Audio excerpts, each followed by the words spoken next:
маңдай термен, қолмен істелетін жұмыстан көбінесе енді жастар қашқақтайды. Біз чернорабочий деп ойлайды да бізді. Қазіргі буындар телефонда көп отырып қалды үйде, жыл жерде. Яғни сіздің айтуыңызша көбінесе жастар қазір жалқауланып кеткен. Бұл жылдың қандай көмегі тиді сіздерге?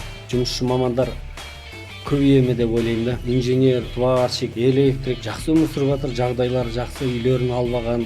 Есіңізден әлі кетпей жүрген бір клиентіңіз бар ма?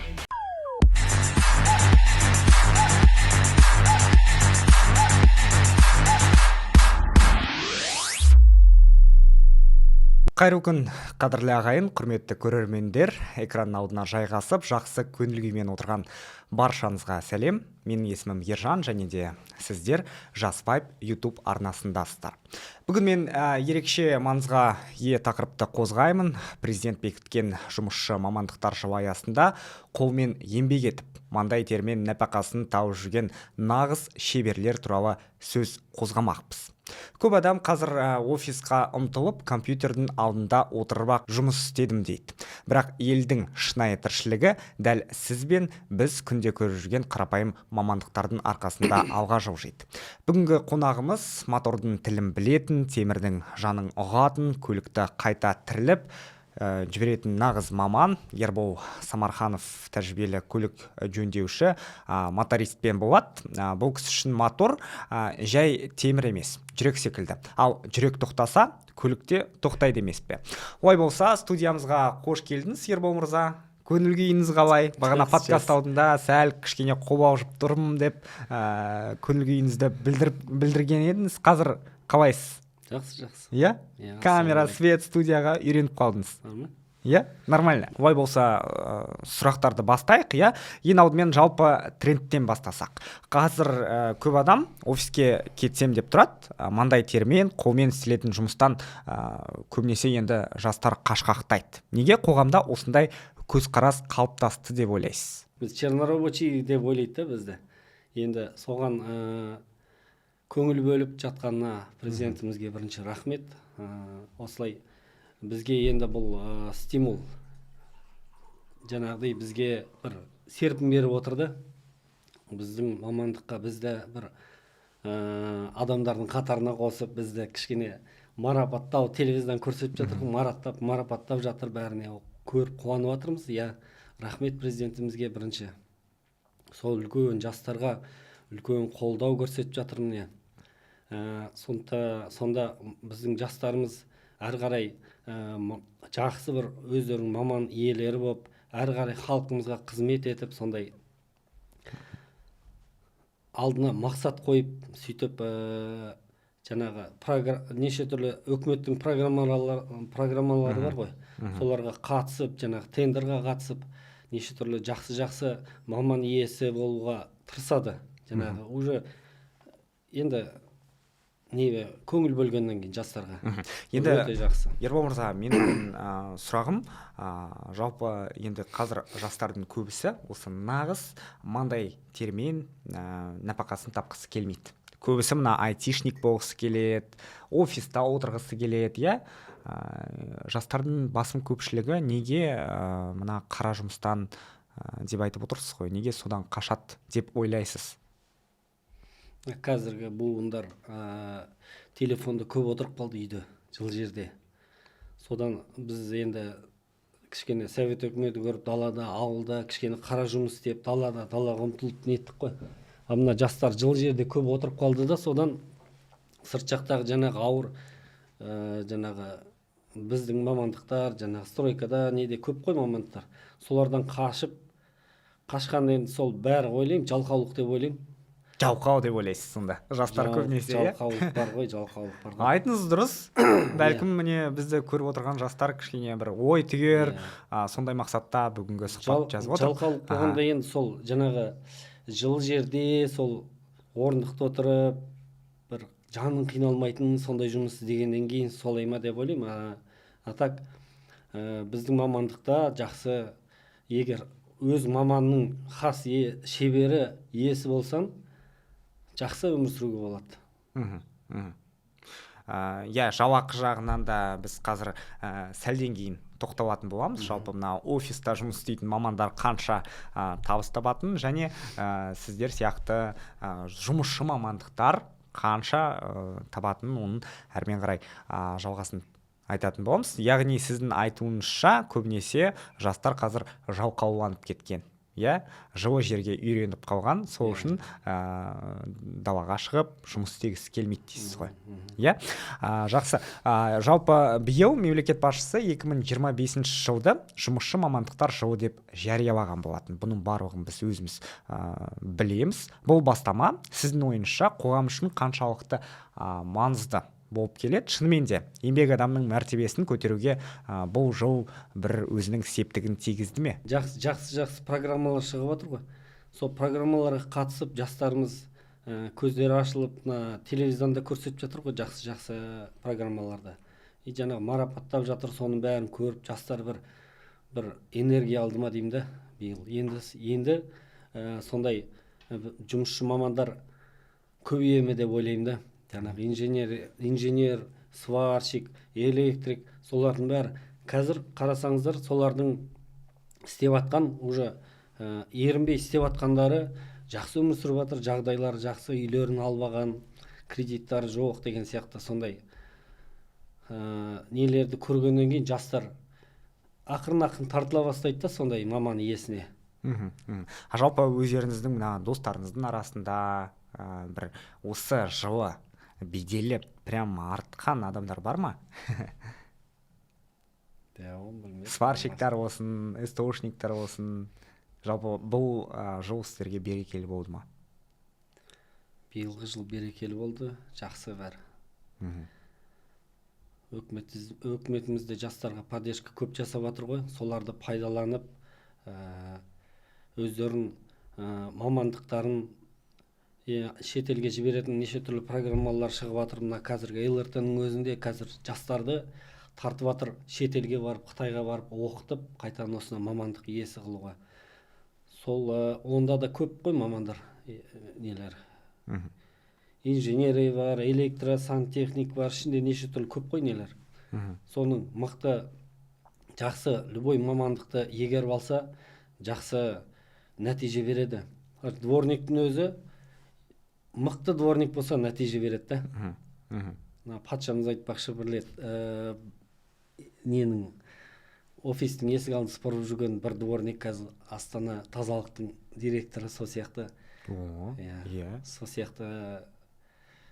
В общем, маман иесі дұрыс бір саланы таңдау керек те, дакасы соның түбіне жету керек қой. Сонда ол нәтижесін береді. Бамбук сияқты. Бамбукты бір жыл егіп қоясың ғой, ол сразу өспейді, 10 жылдан кейін резко өседі ғой. Резко өсіп шыға келеді, сол сияқты нәтижесін береді. Шыдап кету керек жұмыста. Әр мамандықтың өзінің қиындығы болады. Біздің жастар дайын, сразу фокус сияқты тез байып кетсем, тез не сондай болады да ойлары. Енді оның барлығы шыдамды болу керек, шыдап кетсе, әрі қарай алып кетеді уже. Алла тағала өзі береді ризығын. Дұрыс айтасыз. Кішкене шыдау керек. Енді өзіңізге келсек, Ербол мырза, сіз көлік моторын жөндейтін кәсіби мамансыз. Осы салаға алғаш рет қалай келдіңіз? Бала күнгі қызығушылық па, әлде жалпы енді өмір, тағдыр деп жатыр, соның алып келген жол ма? Неліктен моторист мамандығын таңдадыңыз? Неліктен басқа мамандық емес деген сұрақ қой. Бұл жерде әкеміз механизатор ауылда. Шар қаласы, Кезенсу деген ауыл, Шардың қасында. Станция Шар деген бар бізде, темір жолдың несі өтетін, линиясы өтетін. Соның қасында Кезенсу деген ауылымыз бар. Совет өкіметі кезінде сол әкеміз сонда механизатор болып жұмыс істеген, беделді тракторист, сонда механизатор. Сол кісі енді, сол кісінің ұрпағымыз ғой енді. Бізде ағайын, төрт ағайынымыз, төртеуі де техникаға жақын. 74-ші жылғы ағам бар, марқұм, ол вообще электрониканың қас шебері ғой, электрониканың. Сол кезде айтып жүретін 91-ші жылы флешка шығады, көресіңдер флешка деп. Шықты ғой. Шықты флешка, Одан күштісі шықты. Соны облыстың электриктары келіп таңғалатын ғой, ананың істеген несін. Робототехника солардың бірінші орын алып жүретін сол кезде. Одан кейін Қуаныш деген үлкен ағам бар. Енді ол кісі енді трактордың шебері, тоже механизатор, ауылда өзінің хозяйствосы бар. Одан кейін мына кейіннен жеңіл көлік маманы Білімбек деген ағам, ол бала кезінен сондай техникаға қатты құмар адам. Сол кісінің үлкен тәрбиесін, септігін алдық. Сол кісінің арқасы енді бірінші алла, екінші сол Білімбек деген ағамыз үйретті. Соны Ертай деген жаңағы электрониканы шебер. Енді бұл ойлаймын, бір әр ауылда бір адамдар болады ғой, шебер адамдар. Сол біздің семья бір ауылға бір көмек тиген бір семьяның бірі ме деп ойлаймын. Содан енді ұрпағымыз кішкене сондайға жақын. Мен ұлым да соған қазір келе жатыр, ана электроникадан.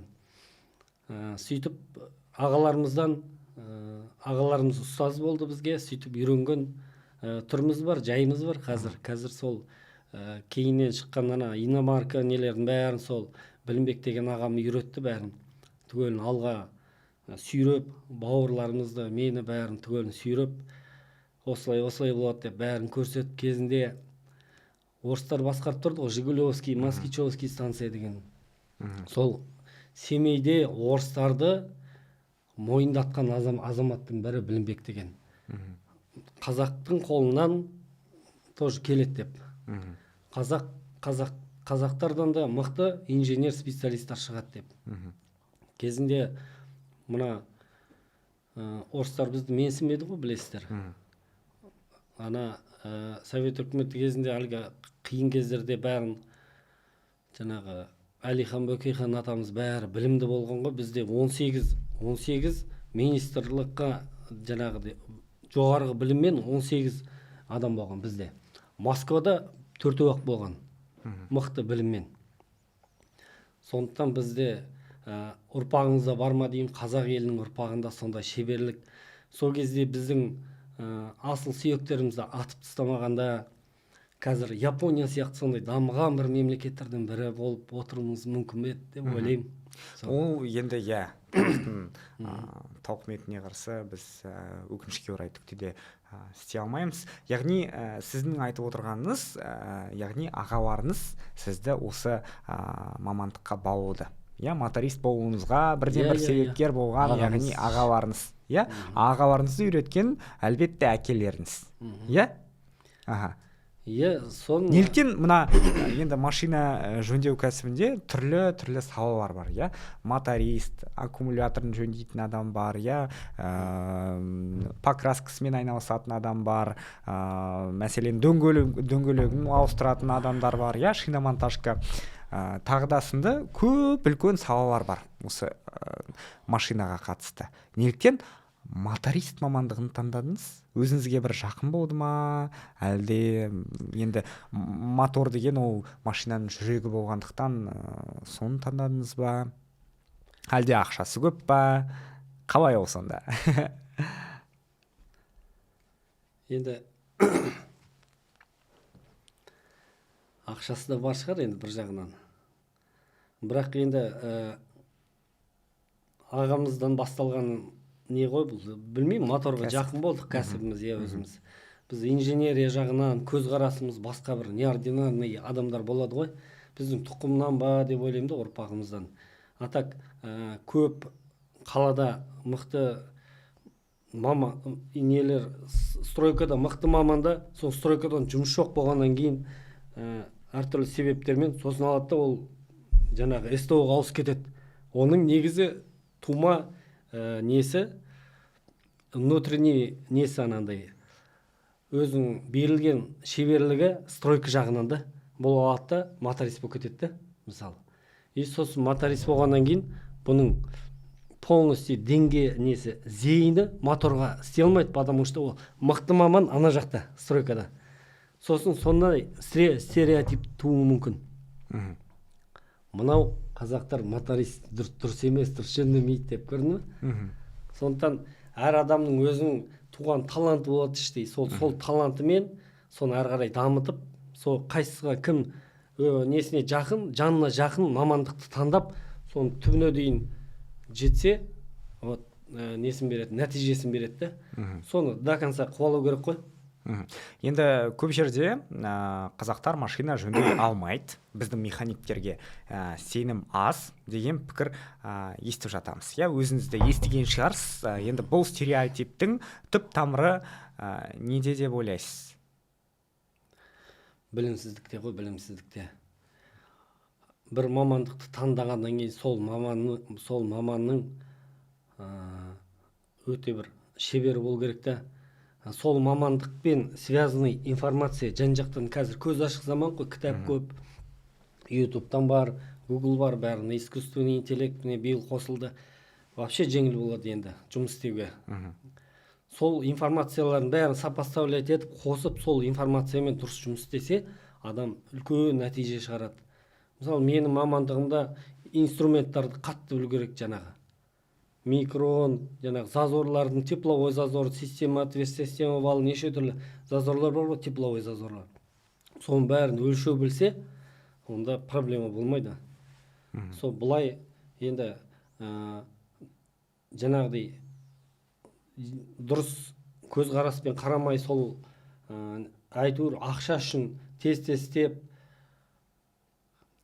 ақшасын алып, келесі машинаны тез істейік деп, сондай дұрыс емес жағынан болып жатады да жағдайлар. Содан кейін качество болмайды. Сапа болмағаннан кейін адамдар жамандай бастайды. Сондай жағдайлар. Өз басыңызға келетін болсақ, айтыңызшы, енді сіз сапалы түрде жұмыс жасаймын, сапаға жұмыс жасаймын, санына емес деп айта аласыз ба? Сапаға жұмыс істейміз ғой. Сапаға жұмыс істегеннен кейін нәтижесіне маған ақша төленеді. Бұлай немен, ақша жағынан. Сапалы жасамасақ, ол менің жұмысым қысқа болады. Мен енді біз бала-шағамызды асырап отырғаннан кейін сол жұмысымызды ұзағынан болғанын қалаймыз. Сіз енді менің әріптестеріме берген бір сұхбатыңызда мотор машинаның жүрегі, оған операция жасаймын деп едіңіз. Расында мотор жөндеу қаншалықты күрделі процесс, ең сондай бір қиыны қандай? Моторды неше күнде жөндеуге болады, әлде оның ақауларына байланысты ма? Мотор адамның жүрегі сияқты ғой. Хирургияда мотор, оларда жүрек жұмыс істеп тұрғанда операция жасайды. Оларға ответственность өте көп. Бізде де ответственность көп, бірақ бізде жаңағы больницадағы сияқты тазалық керек. Тазалық. Больницада жаңа стерилизация неше түрлі жасайды ғой. Бізде де жұмыс орын өте таза болу керек. Тазалық. Таза жерде жұмыс істесе, адамның көңіл күйі де дұрыс болады. Дұрыс айтасыз. Жаңағы инфекция түсіп кетеді ғой ішіне. Мотордың ішіне шаң болып жатса, мына жерде есік ашық тұрса, машиналар өтіп жатса, анау обедке кетіп қалса ашық күйінде, анау келгенше үстіне шаң толып тұрады, шаңның үстіне анау бәрі вкладыштарын бәрін салып жинай берсек, не качество болады онда. Сондықтан сол тазалыққа біз қатты бөлеміз. Мотордың ең қиыны жуу. Моторды қалай тап-таза жуасыз, солай мотордың өмірі ұзақ болады. Тазалыққа байланысты. Жаңағы измерительный инструменттармен дұрыс қолдану керек, стандарттарын дұрыс сақтау керек қой. Жалпы енді менің өзімнің моторым сынып көрмепті. Ешқашан мотористке барып көрген жоқпын, бірақ та мотористтерге жүгінген кей достарым бар.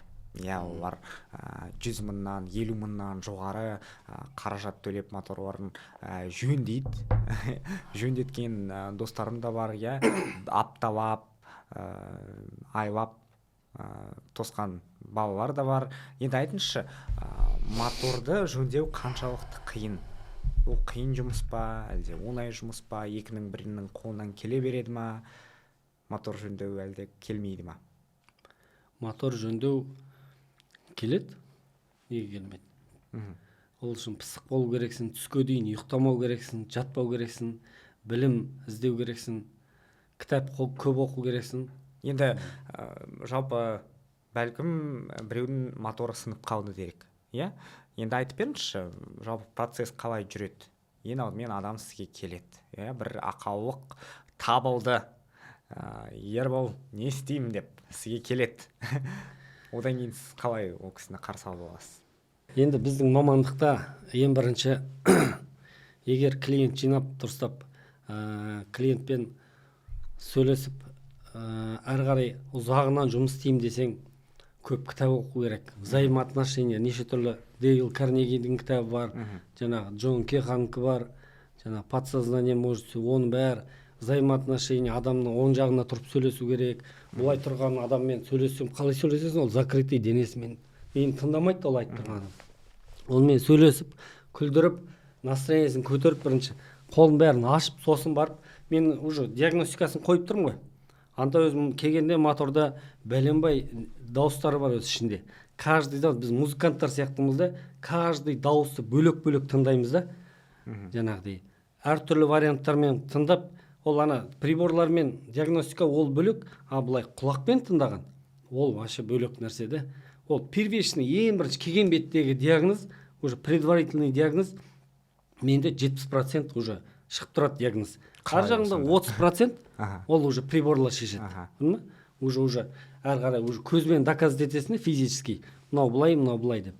Енді оған үлкен опыт керек, неше жылдық опытпен жаңағыдай мықты звукачтар сразу біліп қойды ғой, қандай инструмент қалай ойнап тұрған, шегі босап кеткенін бәрін, домбыраның бәрін.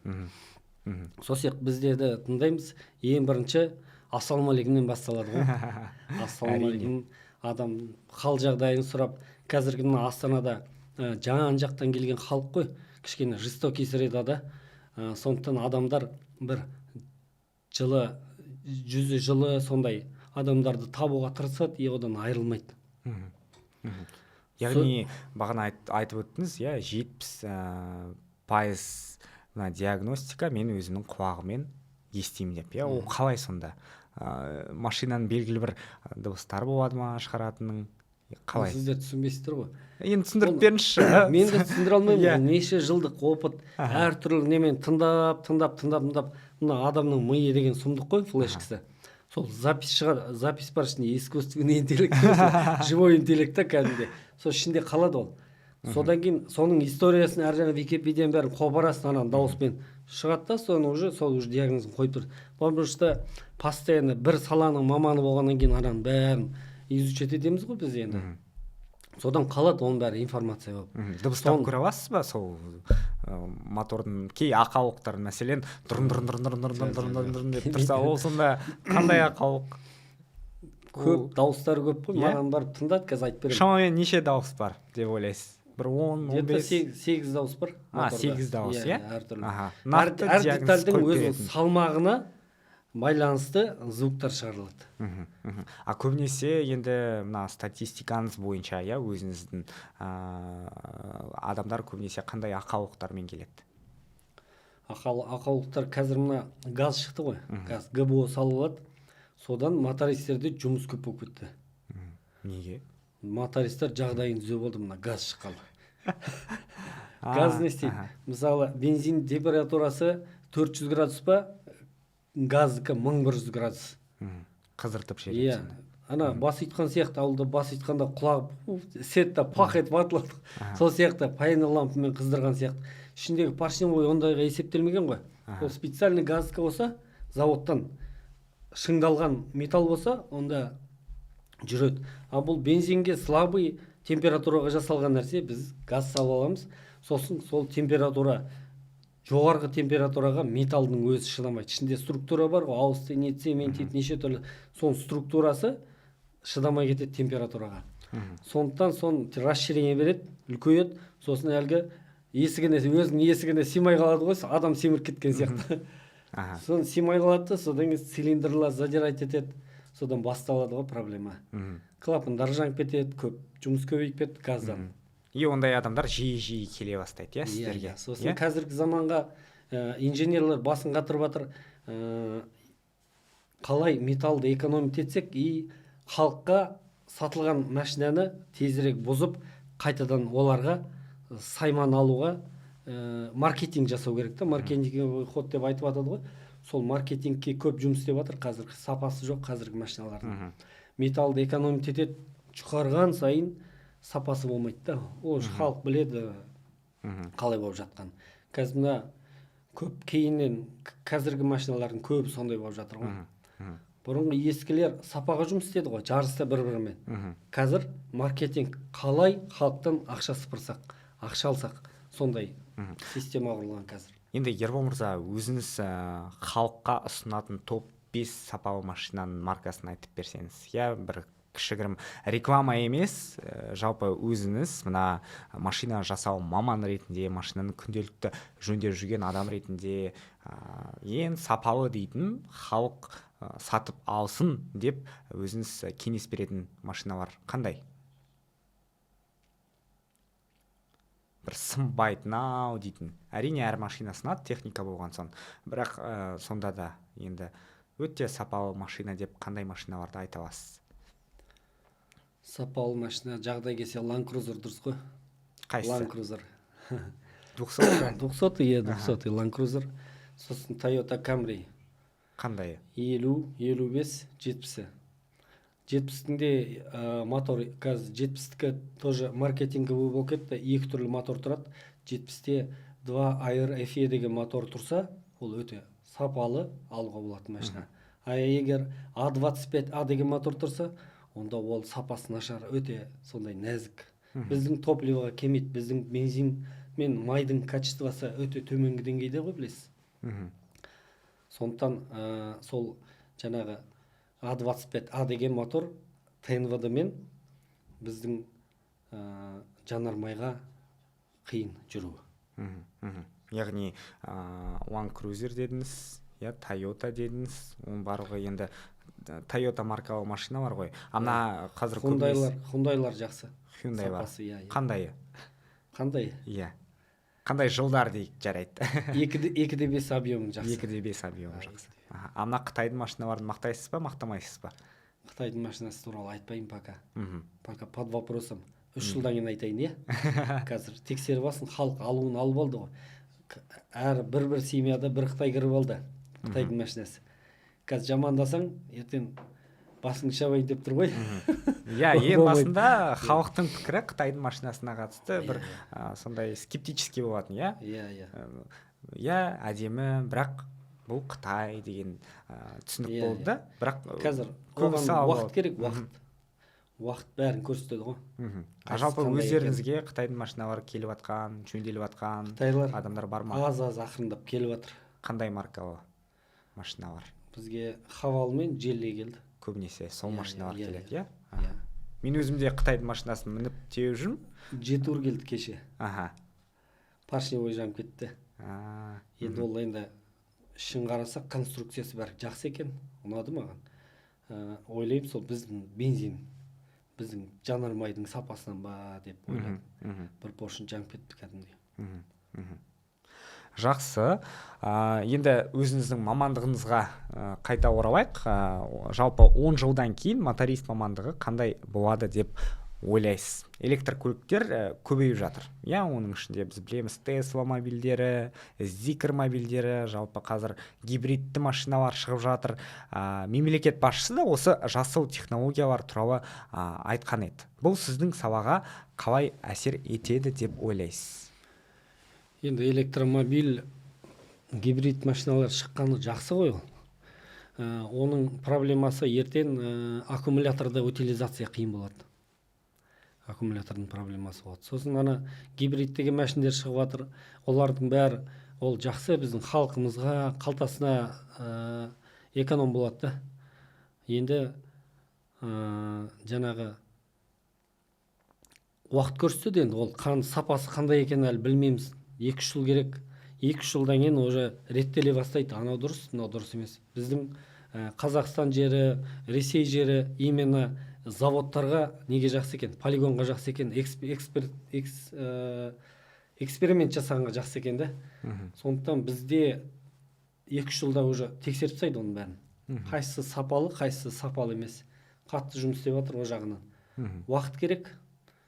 Келген машиналар жақсы, гибрид та жақсы, электромобиль да жақсы, экологияға өте сондай қолайлы машиналар ғой. яғни солар Мен қарсы емеспін, баса жақсы. көктеп, егерде мына елімізден барлық тұрғындары, қазір Американы білеміз, Еуропа елдерін көріп жатырық, мына Швейцарияны алып қарастыратын болсақ, көбінесе ол жерде электромобильдер жүреді, сіздің мамандығыңыз жоғалып кетеді деп қорықпайсыз ба? Әлде басқа бір мамандыққа бір машықтанып алам деп үміт артып отырсыз ба? Бізде енді Астанада біз істейтін бұрынғы машиналардың бәрі Шымкент пен Семейге қашып кетті, машиналардың бәрі. Астананың 80%-і жаңа машина мініп алған. Көріп тұрсыз ғой өзіңіз, көшенің бәрі жаңа. Ол жақсы да, халықтың жағдайы түзеліп, жаңа машина теуіп, кішкене әр семьяға қуаныш әкеліп жатыр жаңа машина. Ол жақсы енді. Бізге енді жұмыс қалмай қалады деген, енді жаңағы ескі машиналардың бәрі басқа қалаға кетіп қалды. Енді Алла тағала беруші ғой бізге ризықты. Нансыз қалдырмай ма деймін да, деп ойлаймын. Әр құс таңертең шыққанда кешке қарын тойып келеді ғой, сол сияқты. Үйде жатпау керек. Мына қазіргі технологияға, қазіргі заманауи неше түрлі көліктер шығып отыр ғой, соған бейімделу керек. Выживает не самый сильный, а восприимчивый к переменам дейді ғой. Сол сияқты, біз сондай адаптационный периодта жүрміз да қазір, жан-жақты. Шын айтасыз, өте бір ақырын ескілер кетіп, жаңа келген сайын біз шыңдала береміз ақырындап. Ол жақсы бізге. Енді бәрін идеальный жөнтейміз деп айта алмаймын. Бізде де ондай ақаулықтар болады. Жығылған жақсы ғой, жығылған. Жығылса адам шыңдала береді. Жығылады, шыңдалады. Бәрі өмірде идеальный болып, бәрі дайын болып кетсе, білмеймін ары қарай қалай біз нететіміз. Сол қиындық болған жақсы ма деп ойлаймын, өзім қиындықты жақсы көремін. Қалай, наоборот, көп адамдар мына қиындықтан қашып жатады ғой. Сіз жақсылық пен жамандық екеуі бірге жүреді, қатар жүреді. Егер өміріңде бәрі жақсы, проблема жоқ, бәрі идеальный болып кетсе, онда уайым пайда болады адамның басында. Қиындық артынан кеп, қиындық келсе артынан жақсылық келетінін білесінде, сол екеуі бірге жүреді ғой. Соны адам сезе білу керек оны. Енді Алла тағаланың өзін береді, как код сияқты береді ғой, код расшифровать ету керексің. Бір қиындық келді ме, ол қиындық неден келді? Значит, мен өзім бір жерден шалынып, или біреудің ақысын жеп қойдым, или біреуге бір жаманшылық жасадым, соның салдарынан келіп тұрған жамандық бұл. Жамандық жайдан жай келмейді. Сол келген жамандықты жарып, расшифровать ету керек оны. Сол расшифровка жасағаннан кейін уже келесі жолы сол нені істеген қателікті жасамауға тырысамыз. Тамаша. Енді өте сондай өнегелі сөздерді айттыңыз. Сұрайын дегенім, жалпы мына моторист мамандығына сізді ағаларыңыз баулыған екен, жалпы мына кәсіп ретінде ең алғашында қалай бастадыңыз, қалай ағаларыңыздан бөлек шығып, өз кәсібіңізді өзіңіз бастап кеттіңіз?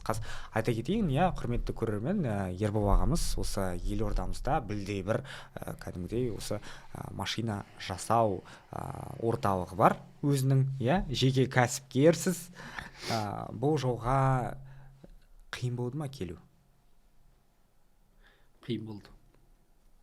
Сол қиыншылық қаншалықты қиын болды деген сұрақ. Семейде ағамның қасында жүріп, қанатының астына алып жүргеннен білінген жоқ. Қасына жүргеннен кейін. Мына Астанаға көшіп келгенде басталды ғой проблема. Нешінші жыл көшіп келдіңіз? 2009-да көшіп келдім. Көшіп келгенде бұл жерде ағайын туыс жоқ, басынан сипайтын ешкім жоқ. Выживать ету керек. Астана ол кезде енді нетіп атқан кез, жан жақтан келіп атқан уақыт қой. Бір-бірін ешкім аямайды, кім қалай нанын табады, сондай жанталаспен жүрген кезде келдік.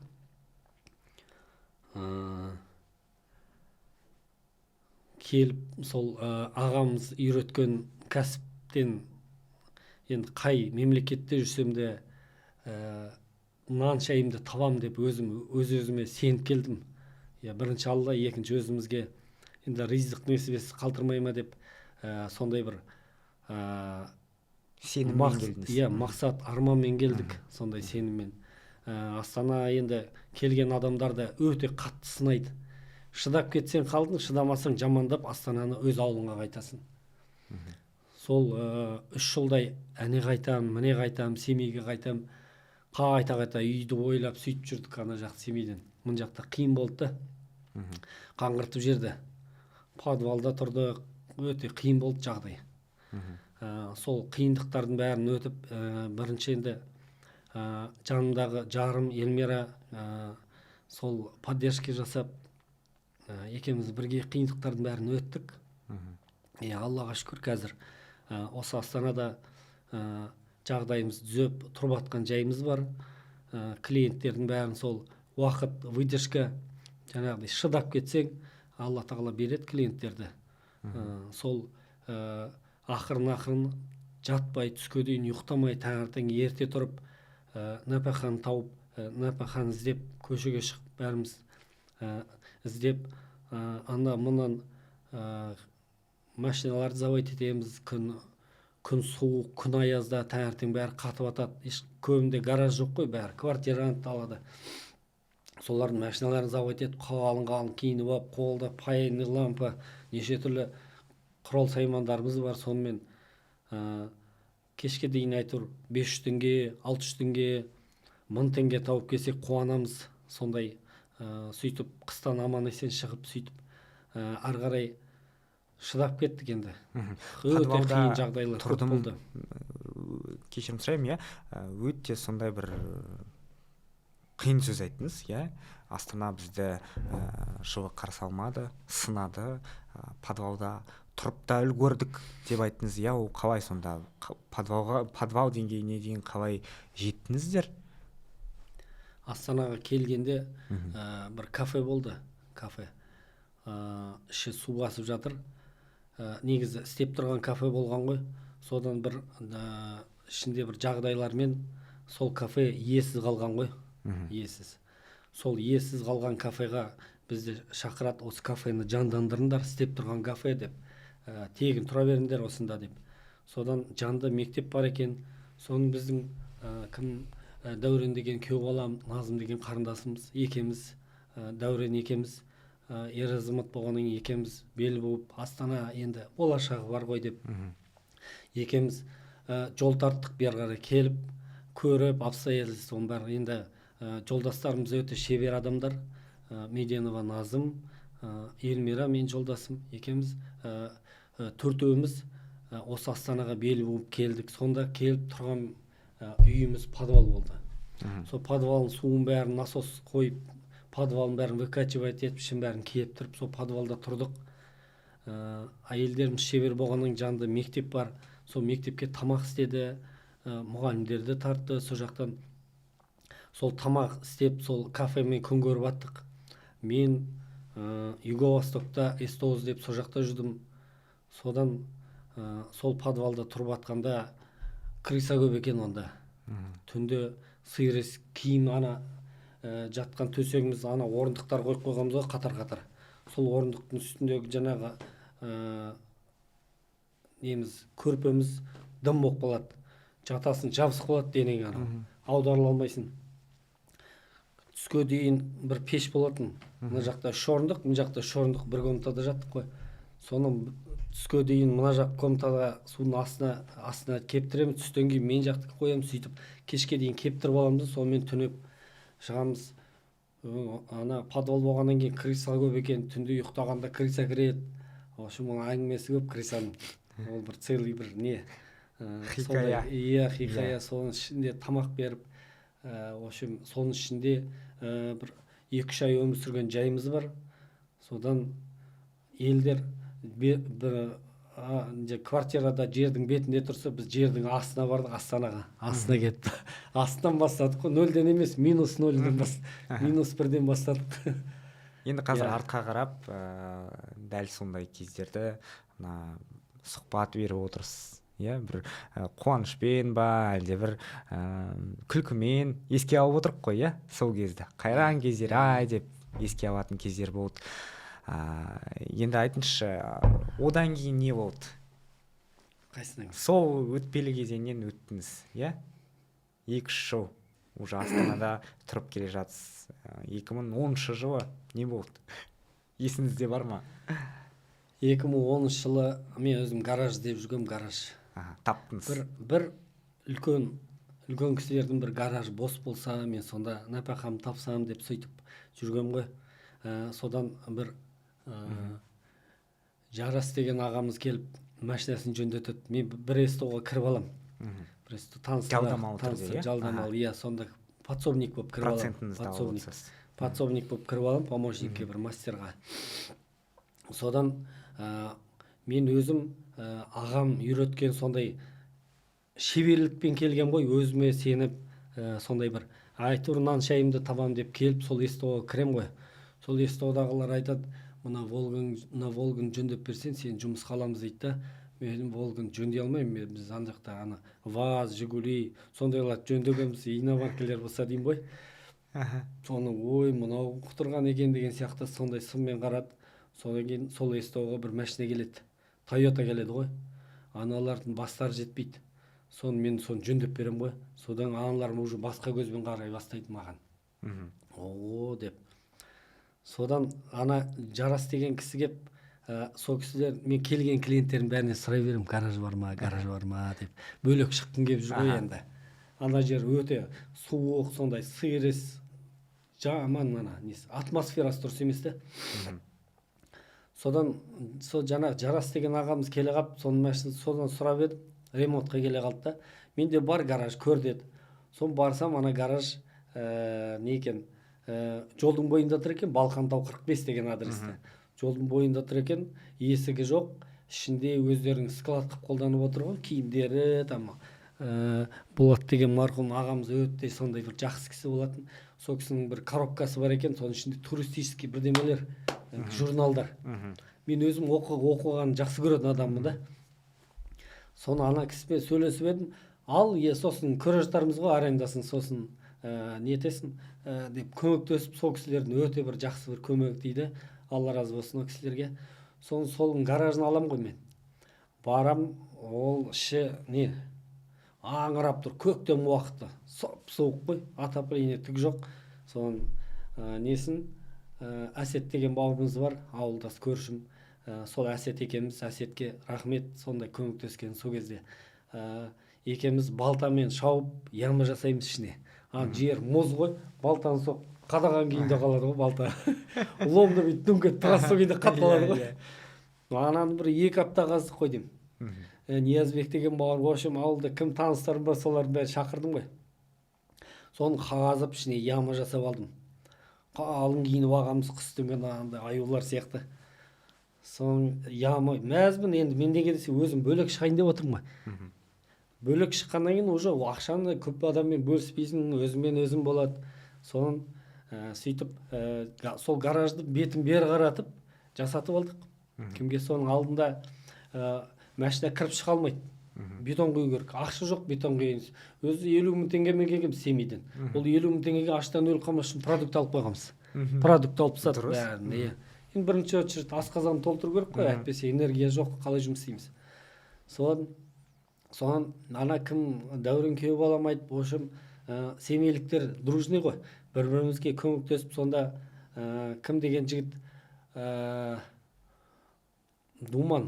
Думан деген жігіт келіп маған бетон құйып берген. Оған да рахмет, разы, әлі көрген сайын сол есіме түсіп разы боламын да сол жігітке. Сонда алдын бәрін нетіп, в общем, гаражды бері қаратып алдық. Сонымен клиент жоқ. Есігін қаңылтырын бәрін жасап алдық күштілеп. Есік алдында отырам, орындық қойып қоям. Жаңағы атамның жәшігі бар ғой, қағаз жәшік. Оның ішінде журналдар туристический неше түрлі. Соны оқып отырам ғой алдында. Суық, сквозняк, былай қалың киініп отырам, таңертең келем, кеш батады ғой, 4 болады. Қайту керек қой үйге. Содан бір машиналар келеді, колодка ауыстырасың ба, не ауыстырасың, соларды 200 теңгеге, 400 теңгеге ауыстырып берем, колодкасын. Мәз болып қайтам үйге. Олым келеді, сол кезде қиын ғой. сөйтіп ақырындап көрші маңай бар, анау бар, жұмыс жасаймын, лақтырып кетеді, жұмыс жасаймын, лақтырып кетеді. Істей берем, талмай істей берем ғой, неге қарамаймын, марка анау мынау деп бөлмеймін. Любой жұмыс кеп тұрмай, маған ақша табу керек қой, нан шайға керек қой үйге. Еще несі ана балалардың несі бар, в общем жататын уақыт жоқ, ауруға уақыт жоқ. Сол жерден біраз клиент жинадым көшеде. Рекламаны іліп қоямын, акимат келіп алып тастайды, рекламаны қағып қоямын, акимат келіп алып тастайды. Стенаға іліп қоямын, стенадан алып тастайды. Реклама жоқ. Анаған айтамын, мынаған айтамын, сөйтіп әрең дегенде бір 10 шақты клиент жинап алдым. О клиенттермен еще мен анандай позитивным ғой, веселыймын. А мен семейде неде сетевой маркетингті істегем. Сетевой маркетингті істеп қаншама психологический кітаптарды оқығам. Жаңағы взаимоотношения туралы. Қалай сөйлеу керек, соның бәрін. Сол да әсер етті дейсіз ғой. Сол миымды 180 градус аударып тастады ғой кітап. Солға айтып отырғам, кітап көп оқыңдар, білімді болыңдар деп жастарға. Одан кейін міне мына өтпелі кезеңнен өтіп, 10 шақты клиент жинап алып, одан кейін бизнесіңіз тәп-тәп жүріп кетті. Қазір енді қандай дәрежеге келіп отырсыз? Қазір Аллаға шүкір, енді клиенттер менде не жоқ, жаңағыдай көшеге билборд іліп қойып, жаңағы TikTok деген реклама жоқ. Бізде сарафанный радио. Сізге жақсылап жасап бердім. Сіз далада әңгімелесіп тұрып біреуге айтасыз. Содан ол келеді, ол ары қарай айтады. Неше түрлі, әртүрлі жағдайлармен адамдар бір-бірімен по-любому пересекать етеді ғой. Сонда сөйтіп сарафанный радиомен қалаға тарап кетті, біздің телефон атымыз тарап кетті. Аллаға шүкір, иә. Қазір қалай атауы сіздердің СТО-ларыңыздың? СТО-ның аты ма? Иә. СТО-ның аты VVTI сервис. Неге VVTI деп атадыңыз? Біз VVTI моторлар көп жасадық. Мына Camry деген мотор бар ғой, 30-40 2D4 Camry мотор. Соны 500-600 мотор жинап тастадық осы уақытқа дейін. Бүкіл Астананы қопардық қой, полный. Қазір Астанада 30-40 тепкен адамдар бәрі жаңа машина мініп алған ғой. Енді бір машинамен жүре бермей ауысады ғой. Бір семья неткеннен кейін жаңартқысы келеді ғой енді. Сол ауысқаннан кейін де маған звондап атады ғой. Мен осындай Қытай көлігі алып едім, мен анандай алып едім, ереке осылай деп. Енді келмеймін деп айтып атады. Енді бұрынғы ескі машина тепкен адамдар жоқ болып кетті клиенттер.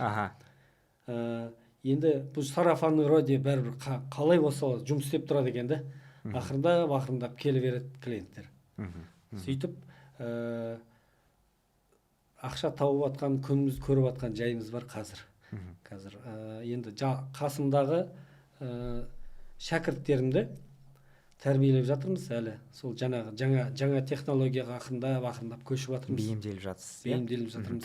Өзіңіз жалпы санап көрдіңіз ба, осы 2097 жылдан бастадым дедіңіз, иә? Жалпы осы моторист мамандығына келуді жалпы неше мотор жөндеп көрдіңіз? Қанша адаммен араласып, оларға бір пайданы істейді? Бір санап көрдіңіз ба? Неше мотор болғанда 500-600 мотор только Камрейдікін ғана жасадық. Басында 50-ін құрттық, опыт алдық. Бәрі идеальный болмайды ғой енді. Сөйтіп опыт алып неткеннен кейін біздің жұмысымызда ақаулар азайды, жаңағыдай. Опыт алғаннан кейін солай болады ғой. Жалпы енді миллион адам қабылдадым деп айта аласыз ба?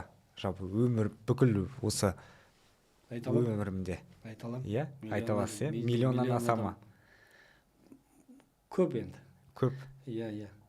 Келген көшеде де, неде де танып қалып жатады бәрімен.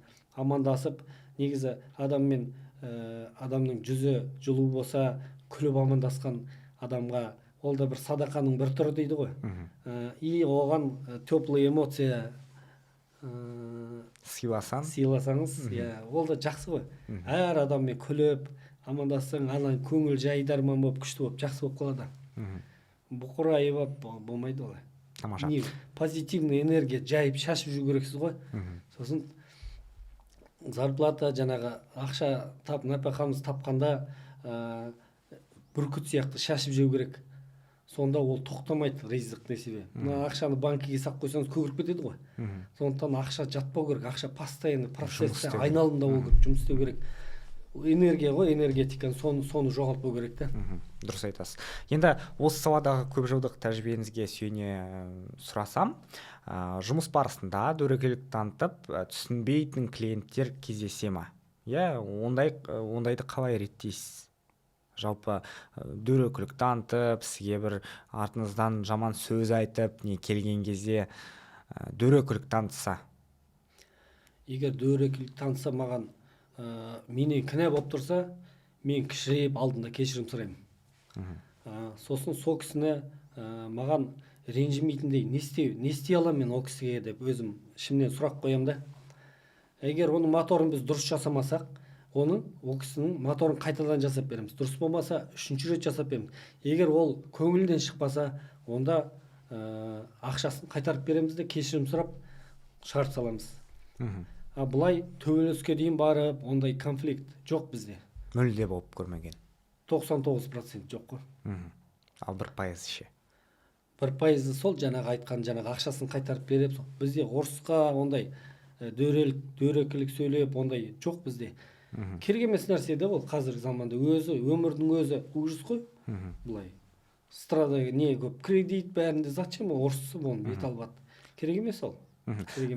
Жалпы Ербол мырза айтыңызшы, енді өзіңіздің мына санаңызда есіңізден әлі кетпей жүрген бір клиентіңіз бар ма? Ол неліктен сіздің санаңызда қалып қалды?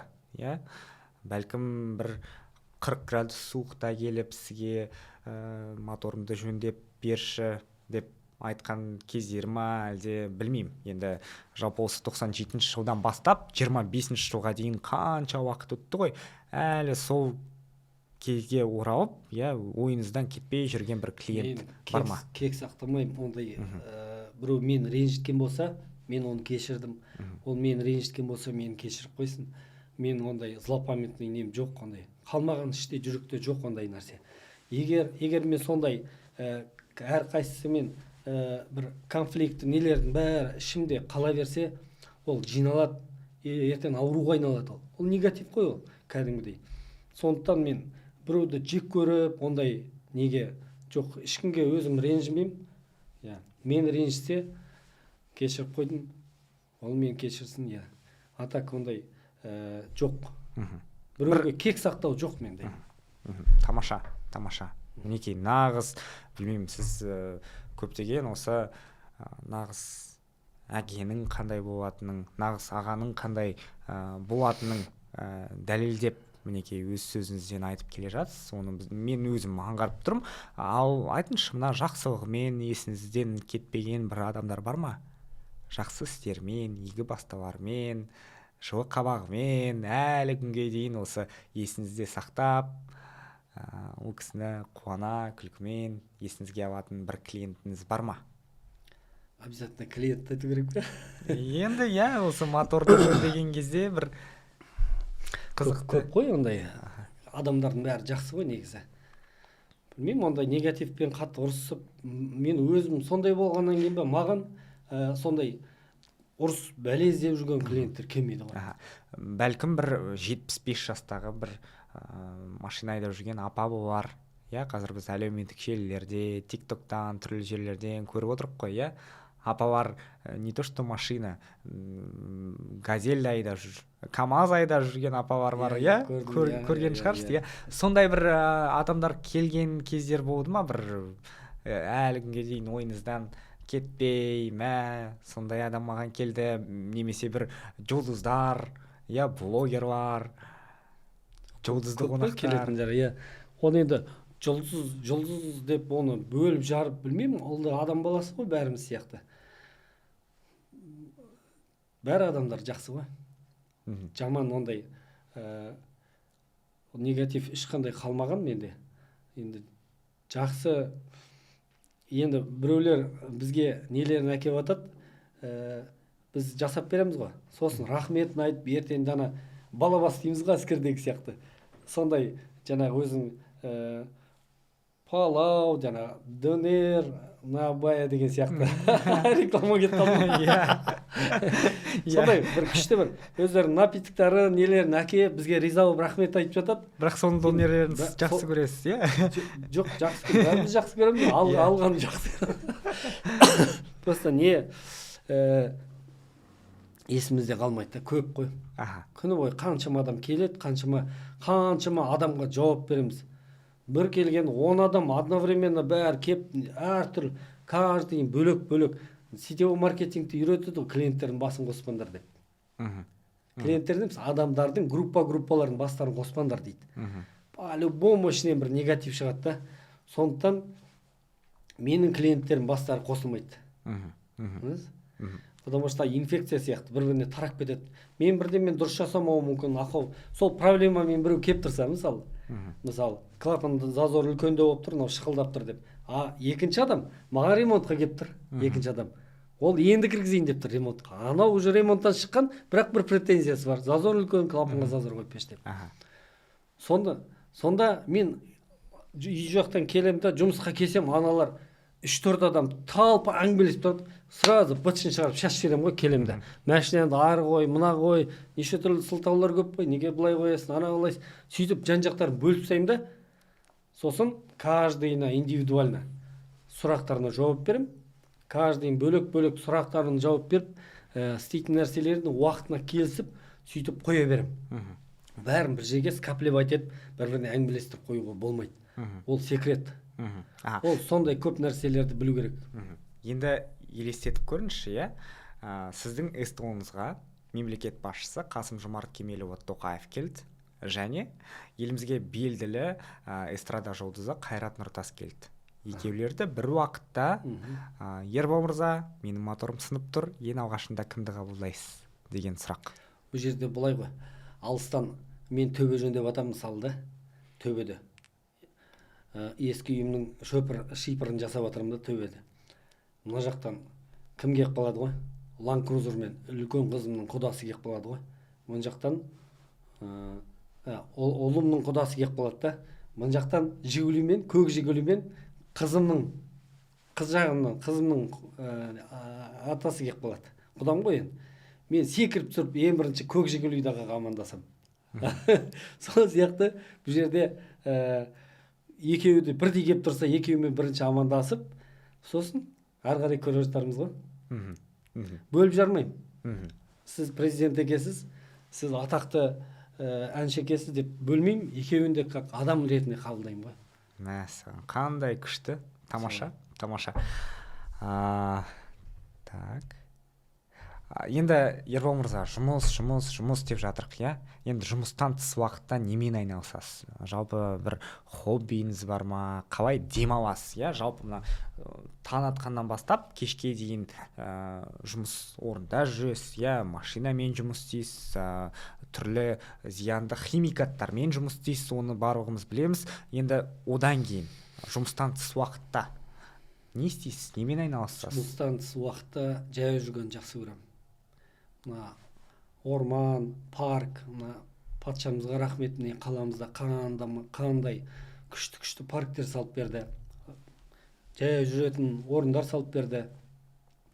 Велосипед тепкен жақсы көрем. Таза ауада серуендеп жүрген жақсы көрем. Сосын тауға шыққан жақсы көрем. Тамаша. Яғни сол арқылы өзіңіз заряд аласыз. Заряд табалам, иә. Сосын бала-шағам, балаларымды иіскеп, еркелетіп ойнасам, ол енді 80%-қа толып кетеді ғой сразу батарейкам. Үйдегі атмосфераға байланысты ғой. Үйге кіргеннен бастап атмосфера, бала-шағам алдынан шығып, келіншегім алдынан шығып, мәз болып, бәріміз отырып, отбасы болып, тамақ ішсек, соның өзі энергия ғой. Толып тұрған энергия ғой.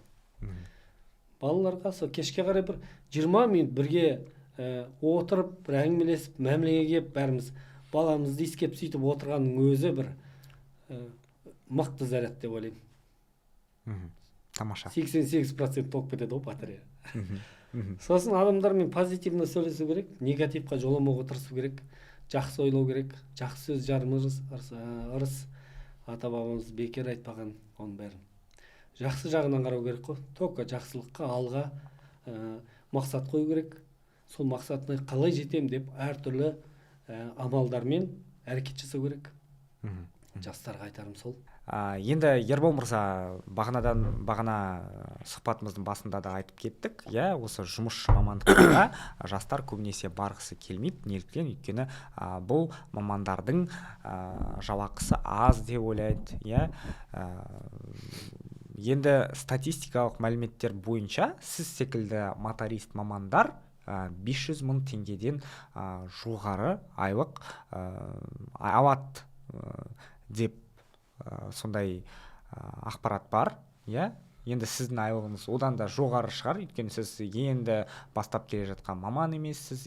Жалпы осы бірнеше жылдың ішінде қандай да бір қаражат жағынан бір өсімге жеттіңіз ба? Қаражат жағынан барлығы жеткілікті ма? Әлі жетпейді ма? Таңертең ерте тұрып Алладан сұрап шықсаңыз, Алла артығымен береді.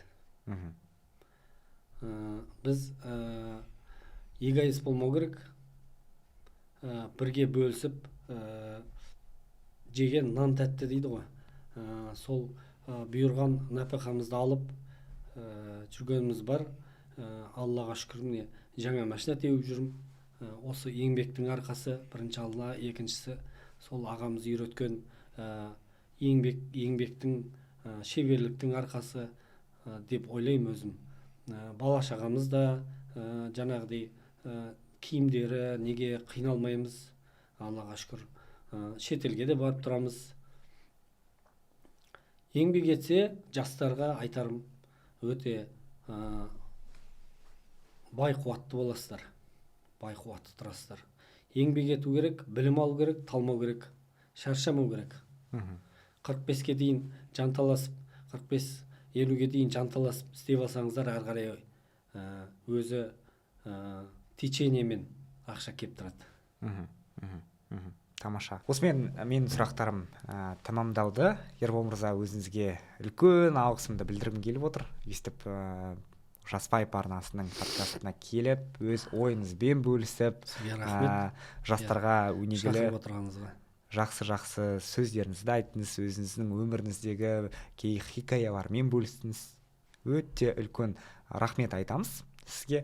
Жұмысыңызға тек қана береке тілейміз, сәттілік тілейміз. Енді клиенттеріңіз көп болсын, бірақ машинада сонда да сынбасын дегім келеді. Олай болса, құрметті көрермен, осымен Жас Пайп жобасының подкасты тәмамдалды. Менің есімім Ержан. Біздің каналымызға тіркелуді ұмытпаңыздар, лайк басыңыздар және комментарий жазуды ұмытпаңыздар. Келесі кездескенше.